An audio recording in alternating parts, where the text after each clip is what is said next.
Hello everybody, welcome back to Conscientious Omnivore. My name is Powell.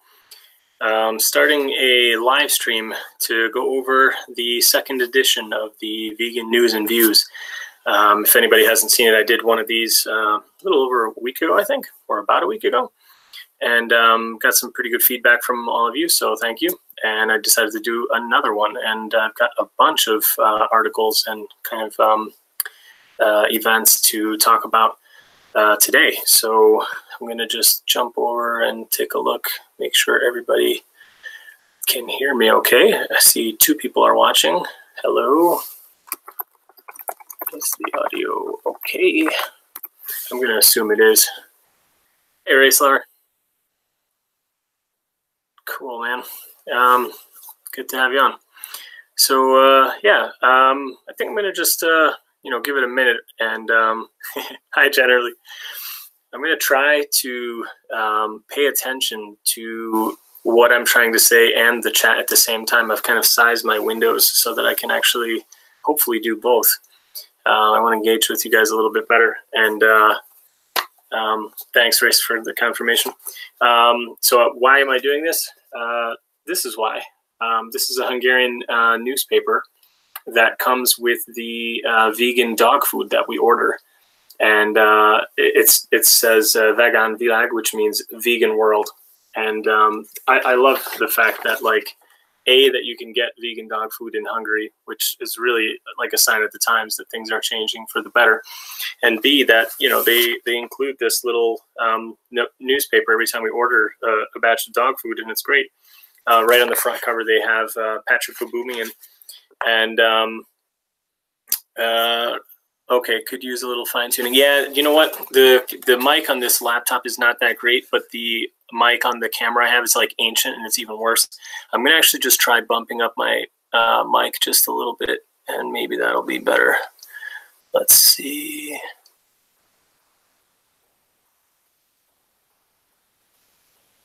Okay, I just moved it up, so hopefully you guys can hear me a little louder. Let me know.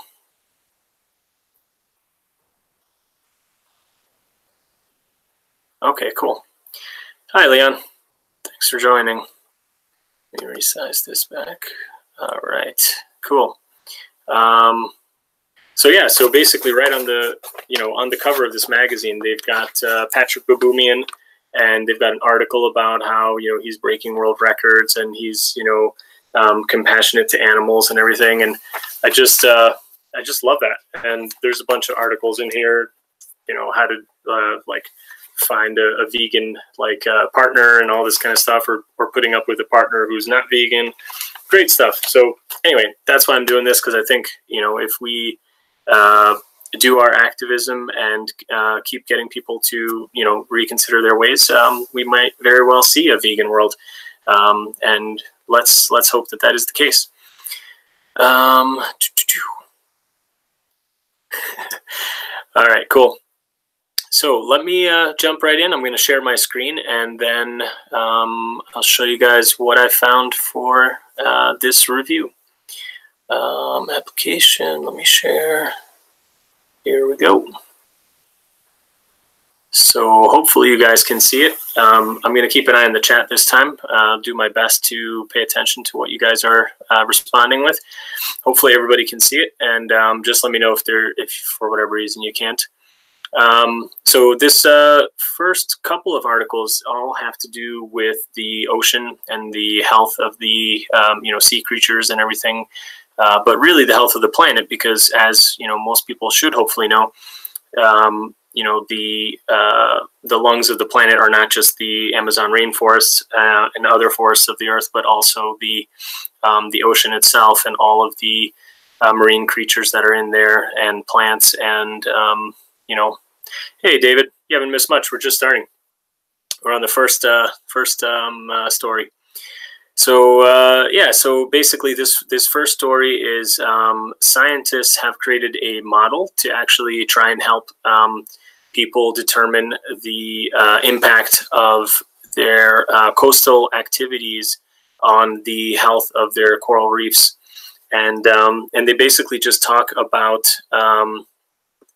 you know, like the conservation efforts and showing just how important it is to preserve the on-land forests to minimize the impact on the coral reefs and the fish populations.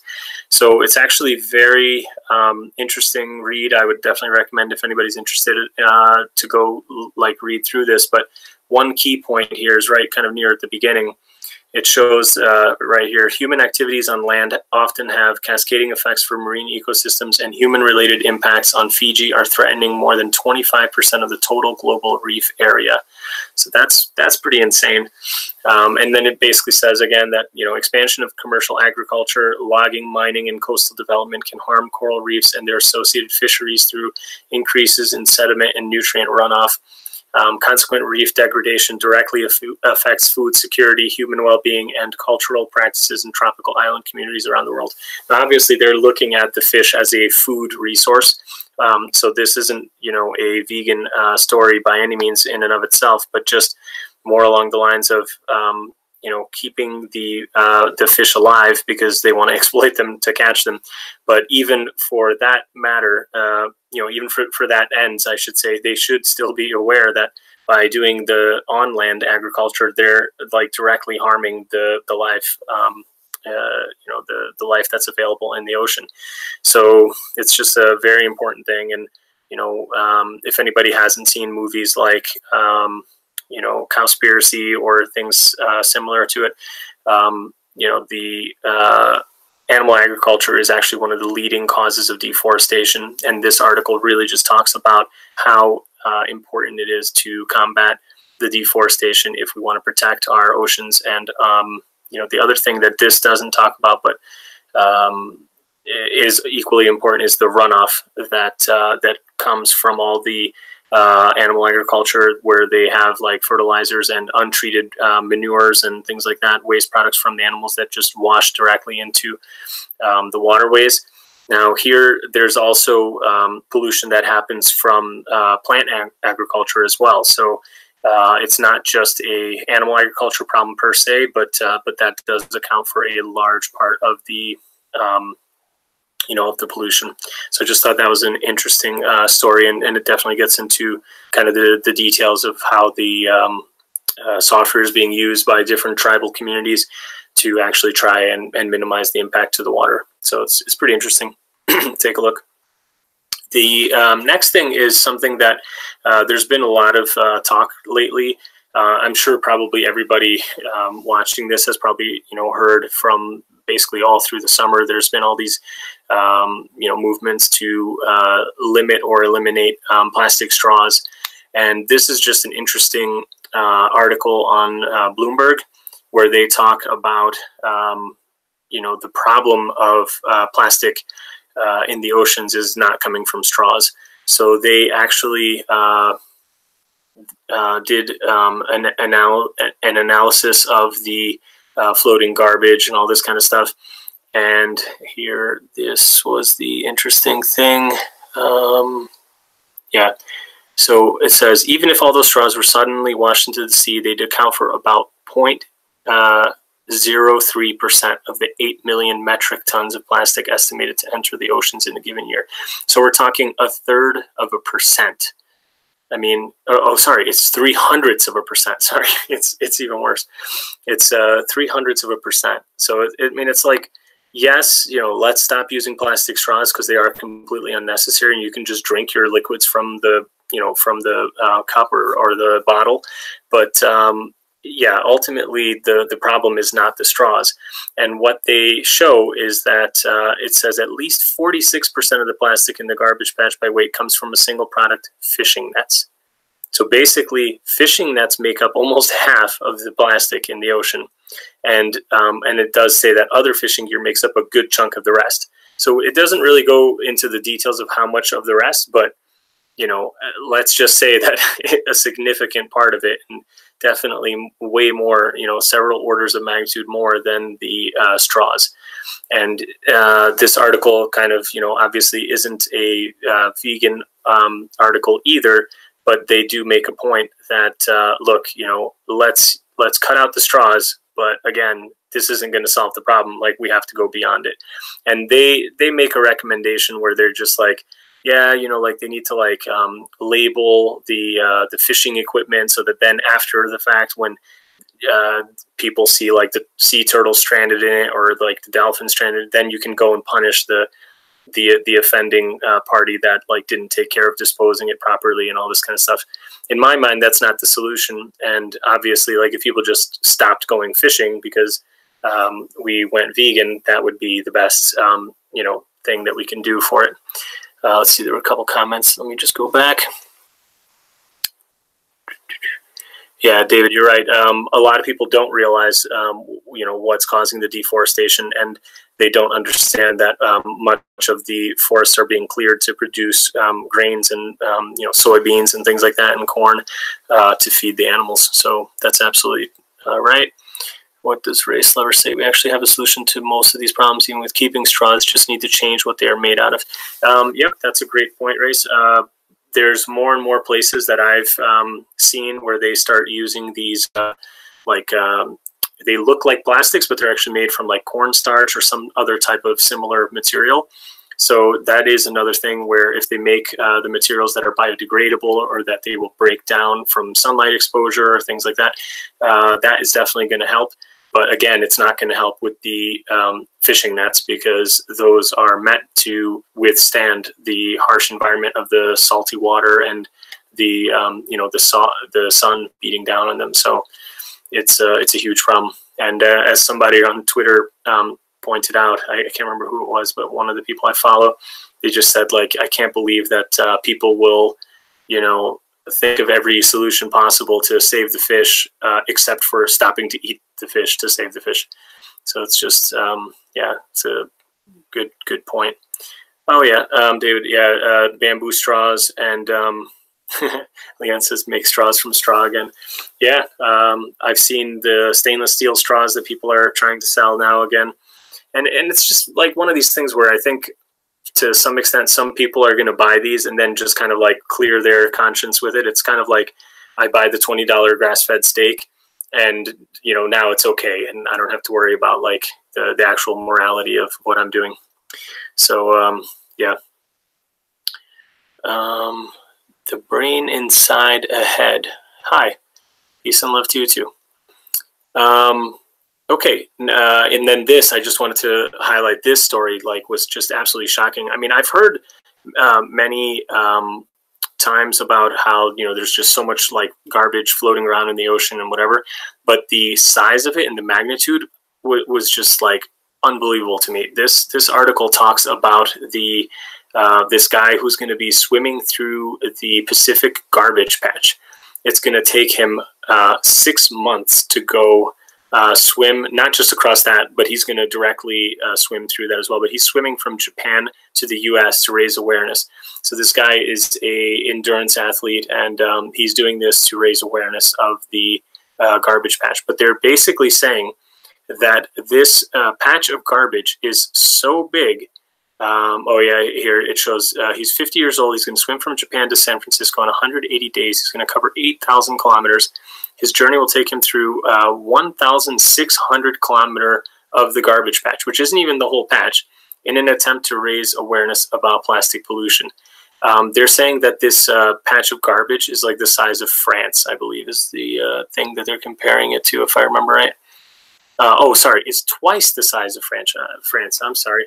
I mean, it's just shocking. Like the size of this thing and the just the kind of the magnitude of it is ridiculous. I mean, you look at this picture. It shows what is it? Yeah, just look at the size of this thing. I mean, look at Hawaii. Hawaii is like, you know, the little islands there. You can barely see them. They're just these little dots. This thing is twice the size of France. Yeah, Leon, he is going to swim through it, and that's kind of the point. He wants to show people just how disgusting it is, and just, yeah, like just crazy that this is what we're doing to the planet. And yeah, So yeah, I mean, read through this article as well. I'm going to have the links to all the articles if anybody wants to check them out and get, you know, the full story. But I just thought this one was just shocking. I mean, like, I had heard, like, yeah, there's some big, you know, pile of garbage floating around in the ocean, but like this thing, it's not like a pile. I mean, this is like twice the size of France. It's just massive. I was not like aware that it was this big of a deal. Race, I agree, but again, like I said, the fishing nets aren't gonna go away, because that's the point of them, is to be resilient and to be strong and to not break down from the salty water and the you know, in the sunlight. So I don't really know how, you know, making like a more biodegradable or whatever material would work for that application. For everything else, like plastic bags and like the straws and things like that, or like food containers, I totally agree. But as the article points out, you know, that's only just a tiny fraction of what actually goes into the ocean. This thing was a story about, you know, 300 endangered turtles. There are these sea turtles that got stuck in a fishing net just off the coast of Mexico, and it's a very sad story. There were like people who went to try to rescue them, but most of them were dead. I think only like one of them survived or something. So it's just, yeah, it's just very, very sad. And you know, they towed them in and then just buried them in the sand. And these are all like turtles that are like somewhat rare, and like, I don't know if they're like on the endangered species list, but they're like close to it. Oh yeah, here it is. Oh, sorry, this was a different one, but they said authorities were investigating the deaths of 113 sea turtles at a risk of extinction, and this was a previous thing. So this other one was 300 plus turtles. I mean, it's just insane. It's very sad, and this could all be prevented if people just didn't fish, and or, you know, didn't lose their you know, fishing nets and didn't have these drift nets out and all this kind of stuff. Next is still kind of a sad thing here, and also related to the sea.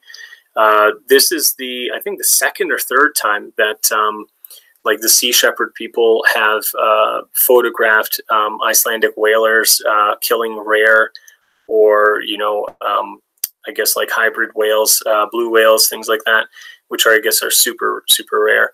And yeah, it's just incredibly sad that, like, in today's day and age, like, people are still killing you know, sea mammals. It's bad enough that they're killing fish, and then, you know, some of these animals have like you know, bycatch and all this kind of stuff, that it's just, you know, like several times more you know, animals get killed than are actually the intended catch.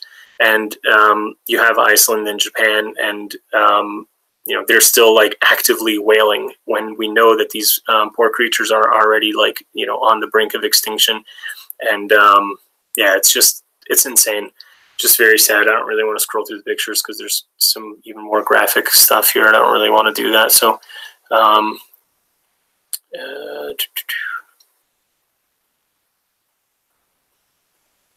oh yeah, Race, I totally get it. I wasn't trying to give you a hard time anyway. Yeah, the best thing to do is to get people to stop eating fish, and then there won't be a demand for it. That's the way we can solve this. And I agree, we should work on the problem of the materials too, because for all the other applications, I would definitely be happy to have like a biodegradable bag that I can just like compost in my garden or whatever. Yeah, David, the fishing nets thing is crazy. It's nuts. Leon, I heard that Japan wants the ban on commercial whaling to be lifted. Yeah, that's horrible. I mean, I don't know like what kind of, you know, justification they can give. I mean, they've been you know, for years now, like killing whales in the name of science, where they would always basically make up some totally bogus like story about how they're doing it for research, but everyone knows that they just basically take the whales and just sell them on the market. I mean, that's literally all they were doing. It's just this horrible, horrible thing. But yeah, it's just ridiculous. I hope they don't make any traction with that. All right, and then moving on, we're gonna get into some other articles that were pretty interesting. This was an interesting article that I found where it was a warning from health professionals saying that toddlers are consuming 4 times too much protein on average.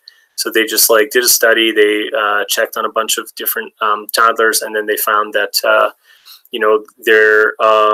there's a very high obesity risk from consuming too much protein. So it says here, infants aged 1 need less than 10 grams of protein per day, but those who took part in the study were consuming 40 grams on average. Now, obviously, that means there's people who are, consuming even more than that, but pretty crazy. And then they are talking about how, just a lot of people are kind of on this like high protein kick, like that's the end all and be all of good health. And they're unfortunately bringing this to their kids. And what's happening is you are seeing a rise in obesity in toddlers as well. So this is an interesting article. And again, this has nothing to do with like a vegan, article. It's just like a general warning from these health experts saying that, it's showing them that it's basically, converting to pure body fat on these poor children. So definitely an interesting one to read through. And here's a pretty interesting quote here. It said, she said, protein from the animal sources had the greatest effect on levels of body fat, adding it was not just a case of children being given too much milk, with other protein sources such as cheese, yogurt, meat, and fish all adding up. But basically, plant protein sources were not associated with the risk, with the obesity risk. So, yeah. What does David say? Just read about Faroe Islands, and that's not pretty. Yeah, but exactly. They're David, you're right. They're also killing whales there, and like these porpoises or dolphins, or I don't even know what they are exactly, but it's just horrific. And people appeal there as well to like tradition and like culture and all this kind of stuff, and it's just crazy. Like, I mean, it's so sad that in today's day and age, when there's proof that even on those islands, the Faroe Islands, they're importing like so much of their food and everything. There's it's like they have no qualms about importing like literally tons and tons of all these other kinds of things that they want. Like they could just as easily import other things to avoid having to slaughter these beautiful creatures from the ocean. Yeah, it says the Netherlands is really heavy on the dairy. Yeah, a lot of Europe is too. Here in Hungary too. I mean, I used to eat a lot of dairy as well, back before I was vegan. And then speaking of dairy, the next story here, this was an interesting one for a couple of reasons. So this is an old article. I don't know how it came up in my Twitter feed. Somebody like linked to this article. And so this was, from several years ago. It was 4 years ago, basically. And this lady is a 70-year-old, kind of like a plant-based diet advocate. She's definitely not vegan from as far as I can tell, but she's had, hey Swag, welcome. She's had a lot of health problems throughout her life, and she's had like, breast cancer and like, I don't even know what other kinds of like ailments. And she was struggling to, have like, surgeries and chemotherapy and like all these other kinds of things. But then, they started looking at like, well, what is going on in China. She's saying that, here it is. And her last name is Plant, which is kind of funny, actually. So Professor Plant recalls the shocked discussion she had with her husband, Peter. As scientists, she is a geochemist and he is a geologist. They had both worked in China on environmental issues and knew that Chinese women had historically very low rates of breast cancer. One epidemiological study from the 70s showed the disease affected 1 in 100,000 women, Chinese women, compared to 1 in 12 in the West. So again, just an insane, difference in the rates of cancer. And then what they said was that if the women went to the Western diet, like they go to live in the US or Australia, for example, here it says, within 1 generation, they get the same rate. So then they start asking, well, why is it that the Chinese women in China don't get breast cancer? And then, of course, they go into find out like, oh, they don't eat pretty much any dairy, or at least back in the 70s they didn't. And now, unfortunately, it's you know, it's a lot more common. And so she basically switched to a dairy-free Asian-style diet. It doesn't really say that she was fully vegan, but I mean, from this, you can see that it says, having already cut down on animal protein such as meat, fish, and eggs, she now cut out all milk products, including the live organic yogurt she had religiously eaten for several years. And this, you know, doesn't mean that she didn't eat any, but she cut down on a lot of it, and she cut out dairy altogether. And then her, you know, cancer was successfully, you know, back in remission, and she remained cancer-free for the next 18 years. And then she already kind of started advocating for a dairy-free diet at that point. And then it's this crazy thing that, you know, in my mind, like, you have a huge, like, health scare where you think you're going to pretty much die, and you are cured, and, you know, you stop eating dairy. But then here it says, in 2011, Professor Plant's breast cancer returned for the 6th time with the discovery of a large lump beneath the collarbone and blah, blah, blah. And then it just says, like, she was stressed out, and she's writing a book, and she became lax about her diet and lifestyle, regularly eating, among other forbidden items, calf's liver cooked in butter and falafel made from milk powder. And I just, like, I found this part shocking. It's like, you have this lady, she has, like, the science to show that, like, you know, and the article talks about all the kind of things, like how dairy is tied to cancer. A lot of it is from the mammalian estrogens that are in there, and the other kind of, like, harmful things, hormones, IGF, insulin growth factor, you know, all this kind of stuff. And she knows this stuff. She's already had cancer. She's, like, kind of, like, cured it in a way by, like, stopping to eat these harmful animal products. And then she just gets lazy and she starts eating them again. And lo and behold, the cancer comes back. And it's just, like, shocking that, like, how strong is it that, you know, people have this, like, it's an addiction. I mean, it really is. Like, if people don't make the ethical connection, I think it really is just this diet, and it's so easy to go back on it because you're like, you feel good, you're fine, and then it's like, oh, I can cheat a little. I'll start eating this, start eating that, and then before you know it, she's eating calf's liver cooked in butter. It's like, you know, go figure. So anyway, long story short, she gets back on the, you know, the vegan train, or, well, close to the vegan train, and then, you know, she's, like, cancer free again. And then the whole article is just talking about how, you know, she's, like, writing this book called Beat Cancer, and how, you know, she really recommends that pretty much everybody should exclude dairy products, and especially anybody who's at a high risk of, you know, breast cancer. But then it also says other cancers too, like prostate, testicles, and ovary.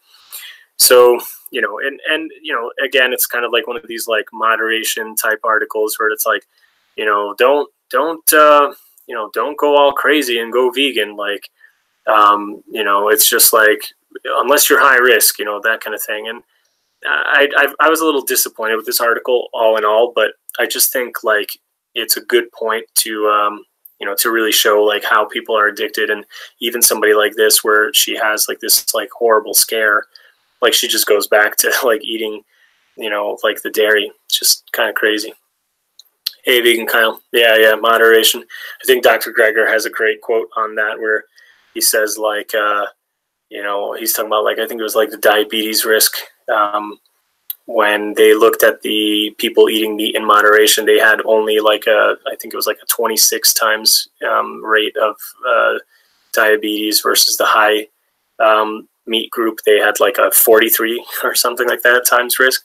I forget the exact things, but it may have even been higher. But he just says, like, you know, how much diabetes do you want? Like, moderation, like, you know, diabetes in moderation. Anyway, okay, so moving on. This one just killed me. This one is, like, from MSN. Like, if you know, see any of these garbage type articles, like, I just, they drive me crazy. So this is, like, you know, 33 foods men over 40 should avoid like the plague. And they basically tell you fat-free dairy products. And at first it's like, oh, like, you know, that could be good advice. Like, don't eat, you know, dairy products. But, like, why are they saying fat-free? Well, they're saying fat-free because they're telling you to eat the full fat version, or as they call it, the real thing. I mean, you know, it just, they do these, like, horrible, like, lists. And this is just one of them, but if you read the whole article, like most of them are just crap, and they're telling you like, like eat like fatty fish, and they're telling you to eat the full fat dairy and all this kind of stuff. And it's just, insane. And then I just for, grins and giggles, I checked out this link here. It says, check out the best 20 best full fat foods for weight loss. And here is the list for that. And they are basically just making all sorts of like ridiculous claims in here about what you should be eating. And it's just insane. So they're telling you to eat grass-fed butter, and they're touting how, the fatty acid profile is different and blah, blah, blah. And it helps slow down the absorption of sugar and carbohydrates. It's like just total bro science stuff. They're telling you to put your heavy cream in coffee. They're telling you to eat bacon, which is a class 1 carcinogen. And, these are just insane things. This article came out a year after the World Health Organization declared bacon a known carcinogen. So it's just, I just don't understand like how, these like Men's Health or whatever articles can like actually promote this kind of like horrible, science. They're telling you to drink whole milk, and it just gets worse and worse. So it's just, I don't know, just insane. Let's see. Then I want to give you guys some good news because I don't want it to be all like bad news. There is a new movie called The End of Meat. And it's basically a documentary, and I haven't seen it yet. I'm actually looking forward to seeing it. But basically, it's if I understand it right, it's kind of a movie that is supposed to be showing what the world will look like when we stop eating animals for food. And I think it sounds like a pretty interesting movie. But the point in this article was that it's sold out all of the tickets for the premiere in New York City. And John Joseph is going to be there as well, and like I guess some other like well-known people, which I thought was really cool. I actually only kind of recently started getting into John Joseph. Shout out to Logan for kind of giving him props, and then I kind of started looking into him. But that guy's pretty awesome. If anybody doesn't know about John Joseph, definitely take a look at him. He's pretty amazing. Vegan advocate, and he's done a bunch of Ironmans and all this kind of stuff, and yeah, so pretty cool. But anyway, they basically ran out of it's only a small theater, it's 250 seats, and they sold out. And there are people calling in like to the place like in frustration, telling them that like they want to go, and they're having to turn people away. So that's good. Yeah. Let's see. David says, I wait for the day when you are not allowed to publish crap like that. If it goes against science, there should be a report button on every site. Yeah, seriously, man. It's like, it's dangerous. People can be like, I don't know, just following that advice and then like getting a heart attack. Vegan Kyle, yeah, he is rad. Yep, he absolutely is. I really like John Joseph. This is another bit of great news. This one is on a website called Lady Free Thinker. I'm not too familiar with it, but it was linked in my Twitter feed. And this was great news. Burberry is going fur free. So they are a fashion designer, and they have decided that they are going to phase out all real fur from their fashion products. So this is great, and it lists them as joining the ranks of John Galliano. I have no idea about these things. Stella McCartney, Versace, Michael Kors, Gucci, and many more. So if anybody hasn't noticed by my constant use of wearing T-shirts, I'm not very much into high fashion. I don't know all these companies, but the more the merrier, I would say. And when everybody ditches fur, I will be very happy to see that. Then we can work on leather and all the other animal products as well. But this was good news. So I think, the more mainstream that it gets, the more people start, seeing this and just, hopefully making better choices about everything that they're buying. Okay. And let's see this next one. Take it easy, Swag. Oh yeah, this one was just crazy. I haven't seen it, but there's a BBC report called Investigating the Dark Side of Dairy.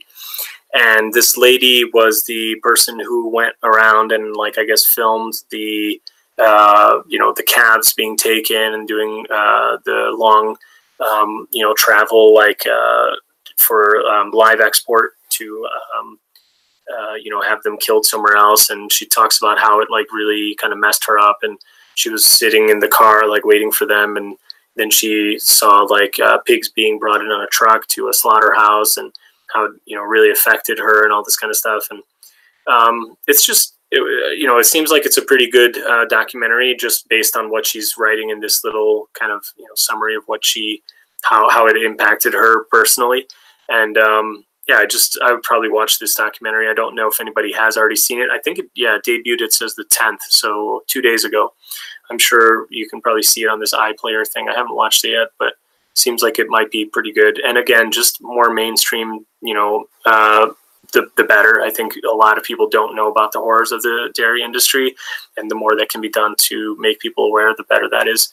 So like here, I think at the end was pretty good when she said, it made me realize, possibly for the first time, that I wasn't just investigating this trade for the audience, for those whom I hoped would watch my efforts and learn anything about what happens in the dairy industry, so that choices were made on a more informed basis. And then she says, I realized I was investigating this trade for me. Now, it doesn't say that she's going to go vegan or anything, but I mean, I think just she's probably seen more of the horror than most people are willing to look. And I think, that's at least a positive, and hopefully maybe she can make some changes later. Leon says the documentary is pretty pro-local dairy. Oh, that's very disappointing.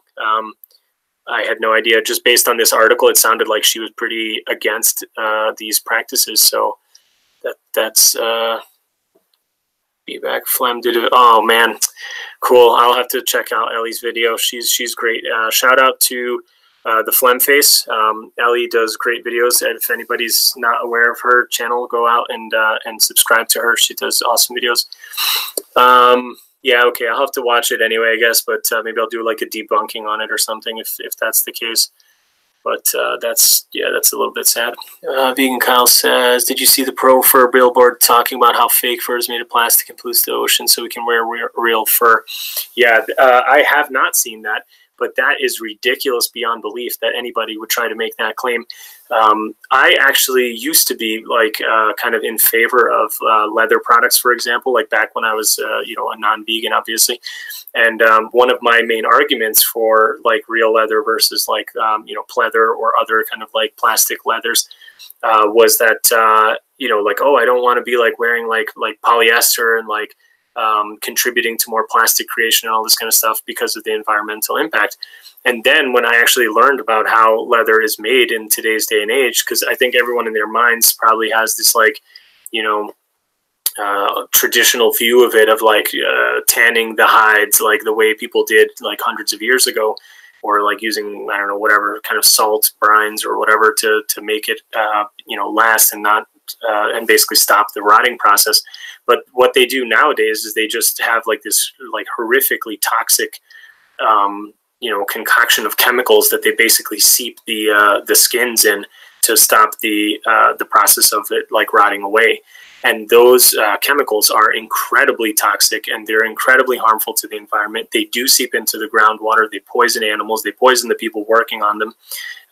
And if you watch any documentaries about the where leather is like produced nowadays, it's usually in third world countries, like incredibly underpaid, like very, very highly exploited, poor people, often women and children or young people, and they develop like horrific illnesses from it.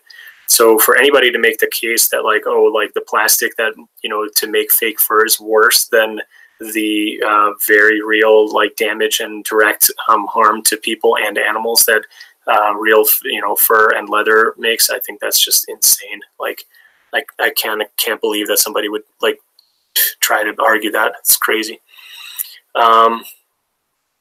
Let's see.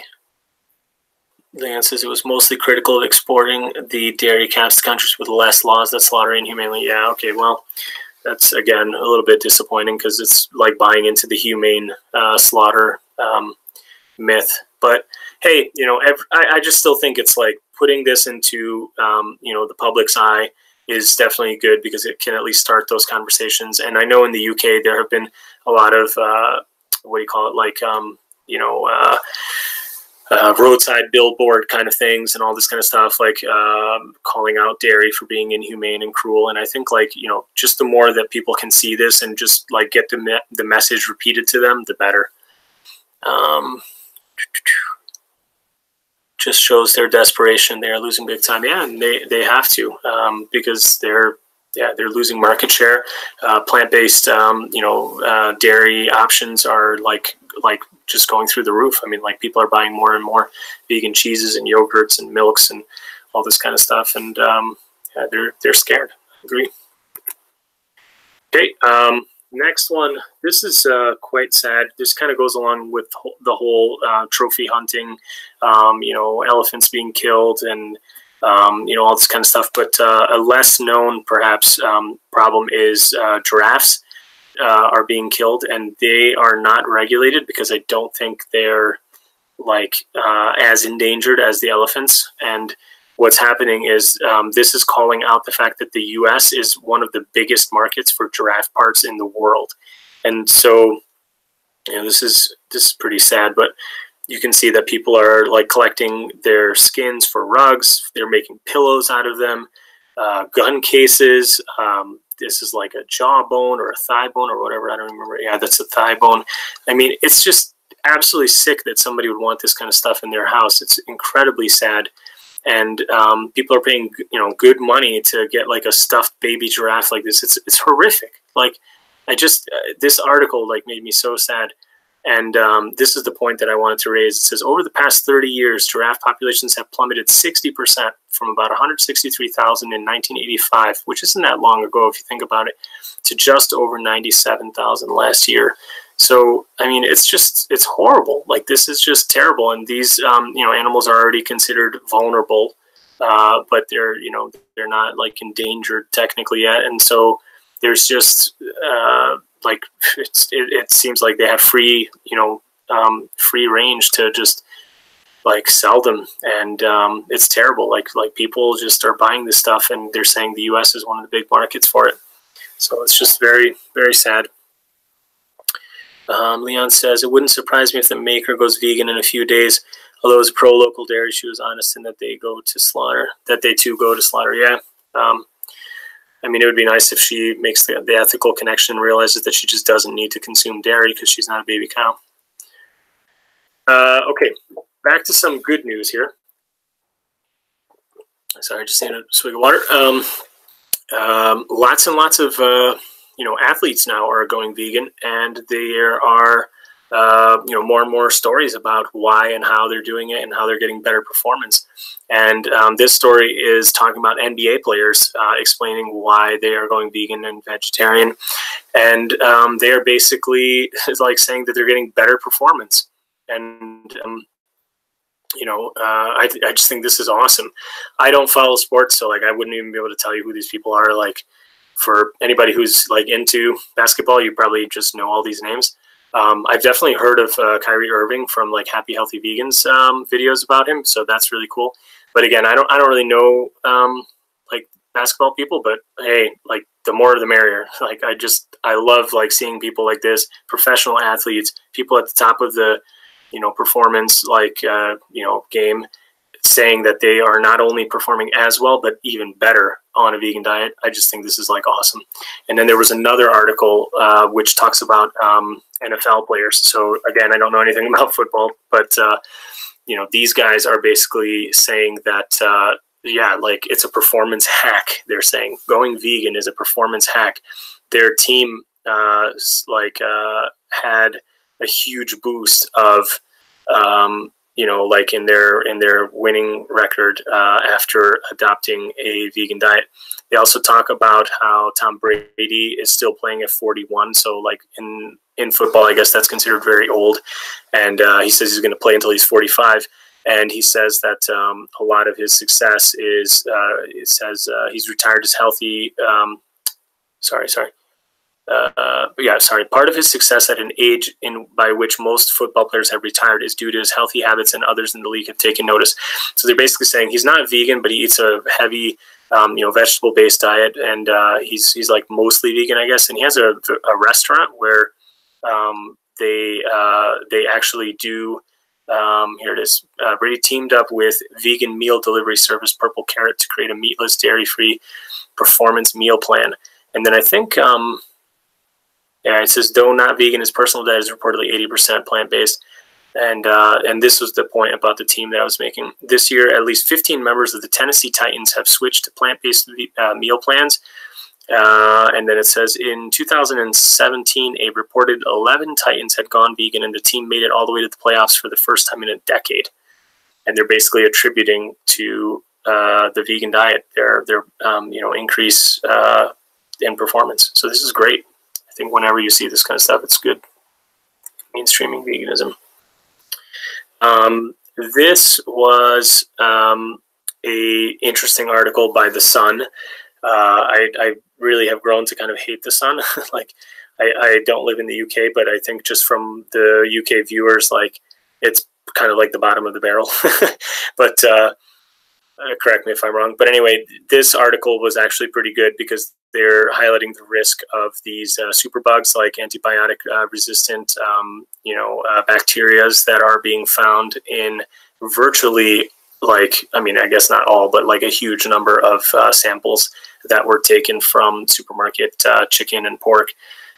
So, these poor animals, not only are they, having horrible lives cut short and then, getting chopped up into pieces, but they are also kind of, in a way, getting, bacteria and everything like that is infecting them because they are being fed antibiotics to increase their growth rate and also to keep them alive in these like horrific conditions that they're kept in. And basically what's happening is that these bacteria are becoming resistant to those antibiotics. And these are super, super problematic because if these, cross-contaminate to humans, you could be getting infections that will, no longer be treatable by the antibiotics we have. And this is a huge problem that could have like enormous ramifications to people around the world, and in fact even people who don't consume any animal products at all. So even vegans are affected by this problem, because if you go in to like a hospital for like a routine surgery or something, like maybe you have like, I don't know, whatever, just it could be anything, and then you could just be infected by the bacteria like in the hospital or from another person, and then boom, before you know it, you have a lethal infection that can't be treated with antibiotics. And they did a good job, I think, in this article where they talk about the the risk. And here, this is the samples.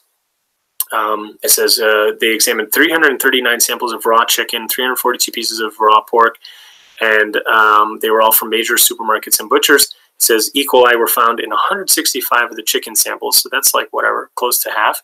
74 of those showed resistance to 3 or more groups of antibiotics, and 94 samples of pork tested positive for the bacteria, with 52 showing resistance to several bugs and 2 fighting off every antibiotic.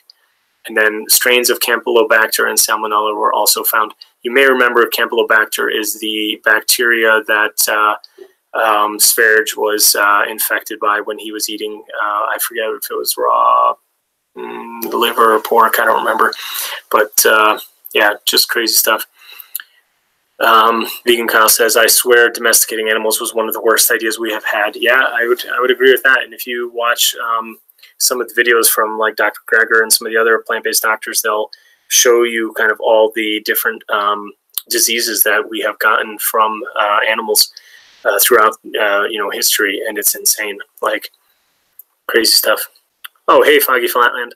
Shout out to Foggy. Anybody who doesn't know, he's got a great channel too. Go check him out and subscribe. Yeah, like, welcome, Foggy. David says, "Man, it's terrible." Yeah, it is, and it's a real dangerous thing. That, like, this is this could be like the end of humanity in a way, you know, like for some of these things.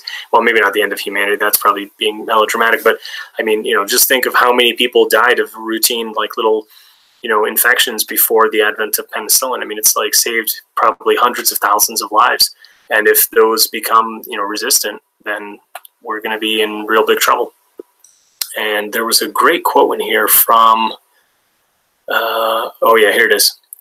I don't know if I'm pronouncing it right, but it says, Koilin Noonan, scientific advisor to the Alliance to Save Our Antibiotics, blasted, why is the government allowing a last resort human antibiotic to be used in animal feed when we know it leads to resistant bacteria on retail meat that can transfer to humans? How can it be right that a last resort antibiotic is being undermined just so we can produce pork a bit more cheaply? Because they're basically using some like super duper antibiotic that other countries, even including China, banned for use in animal agriculture. They won't allow it, but in the UK they do allow it.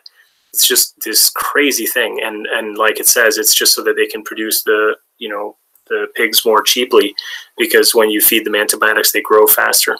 It's just crazy stuff, and you can also keep more of them in a confined space because you're just less worried about the disease spreading through them. Foggy says, animals are so important to us because they magically create matter. They make more out of less. Carnival quote. Yeah, let's not talk about Carnival. Cool. Foggy, you'll get some new people. David's a good guy. He's going to subscribe. Oh, shoot, I skipped one. Did I skip two? No. Oh, yeah, that's it. Next story. Kind of back to the ocean and back to the UK as well. They found this poor killer whale dead, and they, analyzed the toxins, in its body. And they basically said that it is the highest concentration of PCBs that they've ever found in an animal. It was like, I think something like 100 times. Yeah, it says more than 100 times above the level that scientists say will have biological consequences for a species. So it's just basically calling out that the waters in the UK are just so polluted with these PCBs that it's a real danger, and it's actually harming the killer whales. It talks about the bioaccumulation. So the higher up on the food chain, the worse the bioaccumulation makes the toxicity. And this is something that I've, talked about before from just like a human health perspective as well. If we think that we're like, at the top of the food chain, we're susceptible to this same problem. So when you're eating a lot of animals, you're, taking in more persistent organic compounds, pollutants, things like this, like dioxins, toxins of all sorts. And, it's just like a huge problem. I definitely recommend reading through this article. It really goes through a lot. And it talks about how some of these PCBs, they were banned back in the 70s, and yet you were still seeing these high levels like in the ocean, because this stuff just doesn't break down easily. It's, a lasting problem. So, yeah, it's just a very interesting article, pretty sad. Definitely read through this one. And this one, I promise, is I think the last sad one I got. This is just like a horrible thing. This just came out a couple days ago, but they found a animal fighting farm, or where they had like 1,000 animals. A bunch of dogs and cockfights were held there, dog fights and cockfights, and just horrible. This has happened in Wisconsin. They arrested the people, and they haven't been charged yet because they're still investigating, I guess, like what they're going to charge them with. So they haven't been charged with cruelty to animals. But the dogs were chained up with these heavy chains. The roosters and stuff were kept in bad condition, and you can see that they were, they had razor blades tied to their feet and all this kind of stuff. Just horribly sad thing that, again, in today's day and age, you have people like Carnival and other people, they can't even say that this is wrong. I'm just shocked by that even if you believe that you have to eat animals to be healthy, which is totally untrue, but how do you justify this? I mean, this is just insane. So, yeah. This one is kind of like a crazy story that I didn't even realize this, but there was this cartoon called Rio. It was about a little blue parrot. I haven't seen this cartoon, but basically he's like this Spix macaw, and he flies from Minnesota to Rio de Janeiro because he's the last living male of his species, and then he finds Jewel and like the last female, and then they have babies, and I guess there's like a happy ending where people just hope that they'll like continue living and populating. But basically this article is saying that the truth of the matter is that these birds have completely died out in the wild. There are still some left in like breeding programs and stuff. So they're like, scientists are trying to like fight for their survival, I guess, and like reintroduce them at some point and conserve their species. But they're already extinct in the wild. And they talk about some other birds that have gone extinct. And, they're talking about the rate of extinction being a problem. So like species going extinct is somewhat natural. Like I guess many species throughout time have gone extinct for various, reasons or others, because it's like a constant cycle of adapting to the environment. And when the environment changes, then, some of the adaptations that animals may have made might not have been beneficial, and then they can die out. And this has been happening like long before, even like people were involved at all. But we know from, the modern day and age that basically, animal agriculture is like just creating like a huge amount of species extinction just from the sheer devastation of the forests and the oceans. And this is not going to like be sustainable. They say that we're something like, I don't know, like 100, or I can't remember if it's like 1,000 times over the natural rate of extinction that is, quote unquote, sustainable. And this is just a very sad thing that like, we have these cartoons of these beautiful birds, but the truth of the matter is they're already extinct in the wild. So this is some good news. I didn't know about this senator in the US who is a vegan. And I guess this article just talks about some of his vegan tweets, how he like, goes out and like, just tries to basically like paint veganism as like a normal kind of thing. And he gives recommendations to vegan restaurants, to people who follow him, and all this kind of stuff. And I don't know, it's just kind of funny and cute. It wasn't really like a huge article, but really just more highlighting the fact that like it is becoming more mainstream. And I think like when you have somebody in a position of kind of like a politician or whatever, like it just can't hurt that like maybe they could just say something that raises awareness for veganism. I don't personally have much faith in politicians. I think like we need to change things by our vote with our wallets. So I think, voting with your money is really the best way to do things, and what kind of products we buy or choose not to buy, I think that will ultimately have a bigger effect. But, with that said, the more people are out there, the better. So that was a good news. And then here's another bit of good news. Kevin Smith adopted a vegan diet after having a nearly fatal heart attack a couple months ago.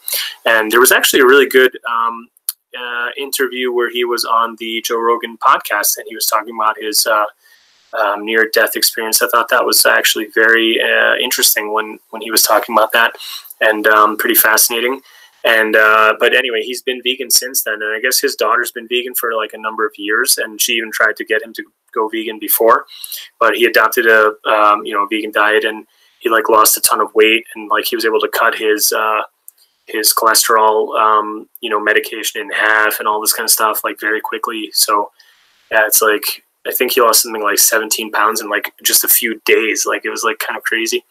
So yeah, the guy's like looking pretty good. I mean, especially considering that like, he could have very easily just died. And then this article is just talking about how he was at some vegan restaurant. Yeah, it is Silent Bob. That's right, dude. It's Silent Bob from the whatever that movie was. Is it Clerks, I think? But anyway. So yeah, he's an actor, film director, etc. And yeah, Silent Bob and Jay. That's right, Leon. So yeah, it's just really cool. And he was at this like vegan restaurant, and kind of posing for pictures and whatever. I just think again, lots of people follow this guy. Like if he's spreading a good positive message, then then great, more power to him, and just like that.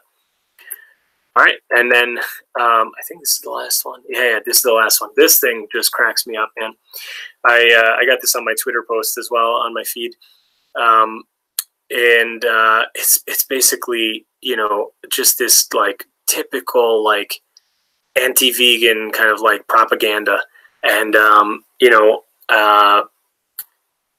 just like we were saying about the dairy, how like these industries are getting desperate and they're going to do anything they can to basically fight the rise of veganism. This story, like you read the headline, this guy, he's a scientist, he's 26.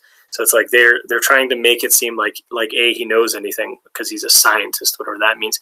He's 26. He loses 8 stone, which is like some ridiculous amount of pounds, I don't know, by ditching his vegan diet for a raw liver, mince, and bone marrow, and claims his carnivore-only eating plan has boosted his sex drive.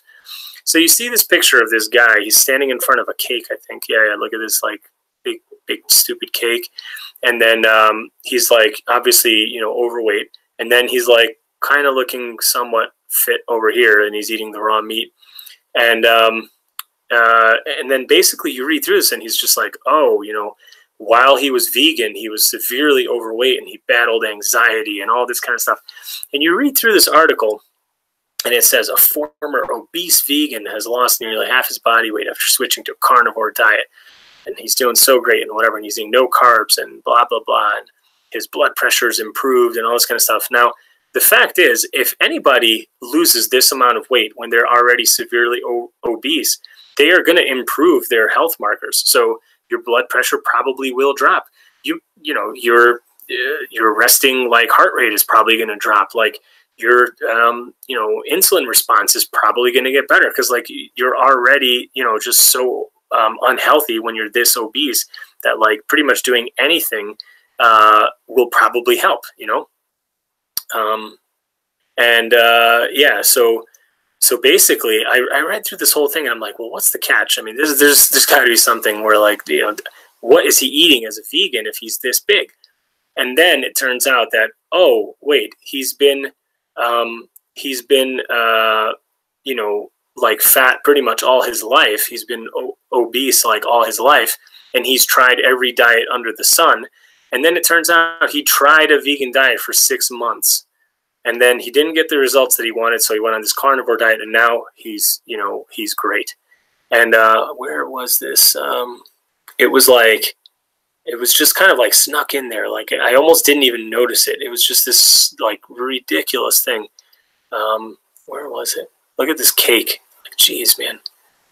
Oh yeah, and then it talks about how he's trying to get his whole family to eat this. I mean, I'm sorry, but that does not look appetizing. Even when I ate animals, I wouldn't think that looked appetizing. Where was the quote here? Give me 1 second to find this, because it was just so like just stupid that somebody would. Let me see if I can find it like this.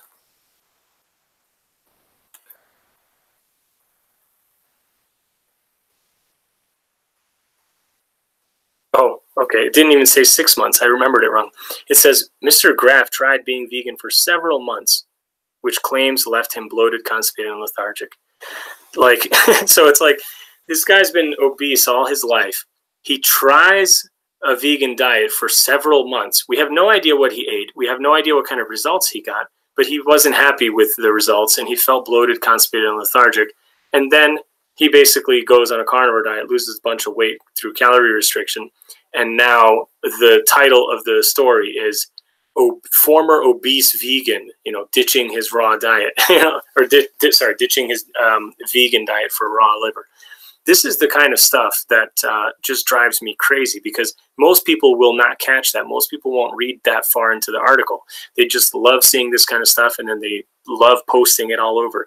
In fact, the person I saw post this was posting it in response to a Dr. Greger video where he was talking about the health benefits of like a whole food plant-based diet, specifically eating fruits and berries. And then this guy was like, posted this article and tried to make a case that like, well, it clearly doesn't work for everybody. Look at this guy. He was like obese on a vegan diet, and now he's like fit. And it's like, my God, people just don't even read this kind of stuff. They don't read the whole article. They just take the headline, and then, you know, this is what they, you know, go off of. So yeah, it's just crazy. Let's see, what are people saying? David says, oh yeah, Kevin Smith, he was quite big. Yeah, he used to be quite big, and now he's lost a lot of weight. Leon says, they only call him a scientist, not even a mention of what he's a scientist in. Yeah. It's just crazy. They're trying to give him like credibility, you know. Foggy says, wait, are vegans anorexic or obese now? Let's decide finally. Yeah, that's another great point, because half of these stories just show like everybody, you know, keeling over or whatever. Let me stop sharing so we can go back to my video, because that was the last one. Yeah, I mean, just these things crack me up. I don't know, like, that's a great point, Foggy. David says, of course he lost weight. That looks disgusting. Yeah, exactly. Like, you wouldn't want to eat too much of that. Leon says, so he was obese before he went vegan, but for some reason it's veganism's fault he was fat. Exactly. That's exactly what they're trying to, you know, make it out to be. And that's absolutely not the case. And then Foggy, yep, as if there was one vegan diet. Exactly. And this is what I, you know, did in my little parody video. People just don't understand it. Like, veganism is not a diet. Veganism is a philosophy of harm to animals. That's all it is. You can eat a horrifically unhealthy vegan diet if you'd like. You can eat the world's healthiest diet if you'd like. Just eat a whole food, plant-based diet, you know, heavy in fruits and vegetables. But you don't have to. You can eat potato chips and beer and be really unhealthy and develop, like, you know, liver disease or something if you want. Like, but yeah, these people are just so crazy, and it's so blatant. You know, if you actually read it and you actually take the time to not just read the headline, it's so obvious. But yeah, it's crazy. Kathy says, blaming veganism for everything. Yep, that's absolutely true. Leanne says, veganism made me lose my car keys. Yeah, it's just crazy. I mean, like, you can be thin, you can be fat, you can be whatever. You can be a vegan, and it doesn't really matter. Like, you can be as healthy or unhealthy as you want. That doesn't, you know, say anything about veganism. So anyway, I hope you guys enjoyed this. I've run out of the stories. Maybe we can just read the chats for a little more here.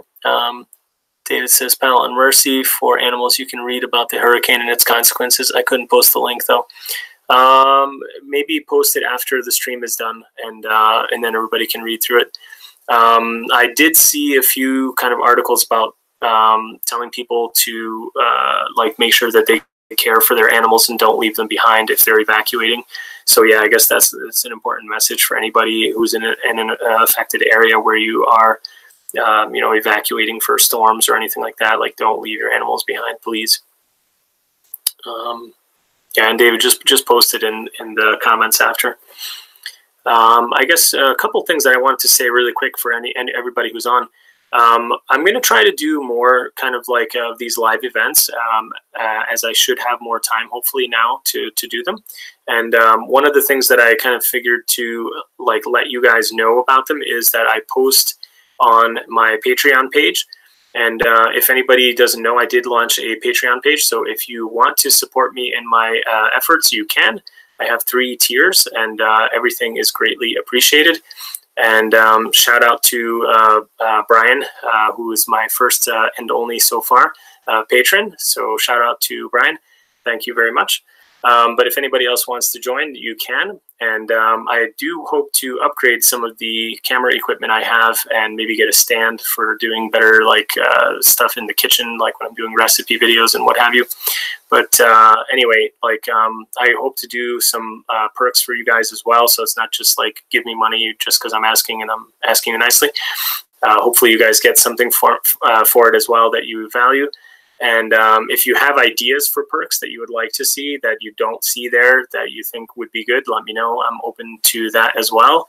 And I do post stuff there to tell people like when I'm going to go live. And then obviously for everybody who's like signed up, if you get the notification, then you can join in as well. But sometimes it's nice to know ahead of time, like if you want to be able to be there, like, you know, and make a plan to join. So I will do that. And I guess if anybody just doesn't have the, you know, the financial, like, you know, wherewithal to donate, that's fine too, because I make the posts fully public. So I think if you just, like, you know, do an RSA feed or something on that page, you can probably just get the notification from there as well, and then you'll get the advanced notice of, like, not just from the notification bell from YouTube. So I just figured that would be something that might be good for you guys to know about. And also, I think what I'll try to do is, like, if I know ahead of time that I'm going to do a live event, I will try to put a comment into whatever the most recent video is, and maybe just pin it at the top so that you guys know from that as well. But that could be kind of tricky because it depends on, like, how I post it and when I post it, and also when you're seeing it. So I guess that's maybe not as reliable. Let's see some more comments. David says, other news, the Vegan Zombies Kickstarter for a full-length film reached its goal of $80,000. Is that $80,000? That's awesome. Super exciting vegan message. Actors from E.T., Candyman, Goonies, Moby's music, and even Dr. Gregor has a part. Wow, that sounds pretty awesome. I'm very happy to hear that. That sounds great. Swag says, have you guys heard of Vegan Batgirl? No, I have not. She has a great video about the resource U.S. farming bill, worth a watch. Was recommended her by a guy called the Veg Side Connection, who's also pretty cool. Great. Thanks, Swag. I will check out both of those channels. And yeah, I guess if anybody else wants to get any kind of shout outs in, or, like, recommendations, feel free to like jump in now. If anybody has been on my channel for a while, you've probably seen comments by Meat is Murder. I want to give him a shout out too, or her. I don't know if it's a guy or a girl. Meat is Murder has a channel as well, and they have really great videos as well. You know, like, doing pretty good vegan activism. I think some of it is like compilations or cutscenes from other you know, sources, but very, very cool channel. So definitely check out Meat is Murder as well. Let's see. Recent. Oh, okay. Yeah. So recent U.S. farming bill. Oh, okay. Yeah, instead of resource. Sorry. David says the movie is called A44, by the way. I wonder what that significance is. Yeah, Swag is, I think you were recommended my channel by Meat is Murder, if I remember right. And yeah, Meat does a lot for kind of like recommending smaller channels to other people too. So definitely. And oh, shout out to the Vegan Uprise, I think is the channel name as well. Shoot, I'm going to check that real quick because I don't want to say the wrong thing. I think that's the channel name I'm subscribed to, so yes, the Vegan Uprise. Pretty small channel, but definitely cool content, so check that out if you are not subscribed. That's another good shout out. All right, and let's see, jump back to the chat.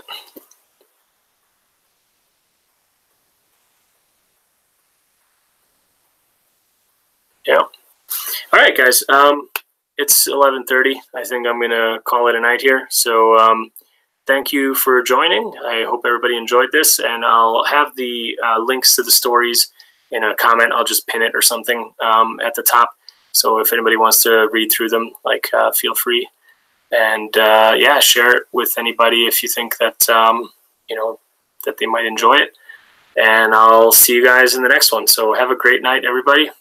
Vegan Kyle says 11:30. Where are you at? I'm in Hungary, so it's like Central Europe. I'm GMT +1 time zone. Yeah, no problem, Leon. Thanks for being on. Thanks, David. Thanks, Swag. Thanks, everybody. Generally, Race, everybody. So I hope I didn't miss anybody. Vegan Kyle. Cool, man. All right, guys. Take it easy. Have a great day.